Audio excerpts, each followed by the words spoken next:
even if you're just paying $30, $40, you still want to vet them out because you just want to have the practice of doing your due diligence. Right. And I feel like people nowadays, because again, social media, it's like this instant gratification realm that we're in, where we just want something, we want it so bad, we want it so fast that we skip the process of elimination. We skip vetting people out, doing our due diligence, doing research, doing all these things.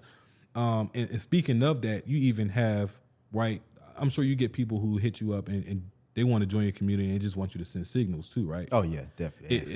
Is that like, what? Tell me about that. Is that something that is scalable? Is that something that is beneficial to the person that might be paying for signals, and they may not have the time to learn? Like, is that a beneficial model? Can it work, or would you say that stop being lazy, go learn the skill? Let me break down this way. So think about it in the Bible, right? In the Bible, when I call him Yahshua, but his name is Jesus, right? When he walked up on Peter and told Peter, come follow me, right? What was Peter doing? Peter was in the water and he was fishing. He's fishing, getting trying to get his food, right? So he can eat, right? Peter was fishing, right? And then Yahshua said to him, I'm gonna make you basically a fisherman of men. I'm paraphrasing, right? Peter was sitting there trying to get fish himself. He didn't have someone else fishing for him and giving him fish. Because if someone else is fishing for him, he can only get a certain amount of fish. The Most High, or Yahshua, saw that Peter was fishing for himself, and he can get however many fish he wants to because he know how to fish, right? So in that case, he was blessed with more because Yahshua chose him to be the one to be a fisherman of men. So I say this, someone that's wanting signals, they have to eat. They only can eat when someone else gives them food. Someone who knows how to go out there and find their own signals, they eat whenever they want to. And that's what I do. I teach you how to fish.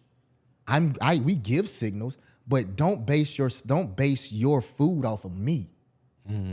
Base your food off of learning what the knowledge that I have. I'm gonna teach you how to do it, where you can take this and teach your whole family and build generational wealth. If you never learn how to find your own signals, that's going to die when I stop. You see what I'm saying? And your family gains nothing from it. That's what I look at. So you can definitely do signals, but I tell people, listen, doing signals is you're relying on somebody else to put food on your table. Right. And I don't want to rely on anybody else to put food on my table. Right. So like anything, you can find it's some benefits to it, but it may not be recommended for long term and for security.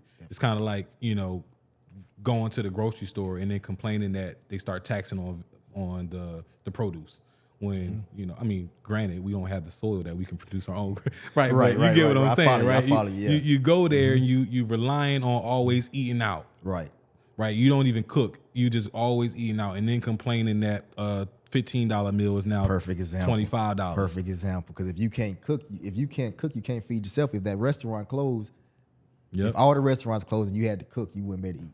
COVID, right? Now you mad you can't eat in. You gotta bring all your food to the crib and microwave it. Exactly. And you mad, you upset about that. Just learn how to cook, right? Exactly. Learn how to cook.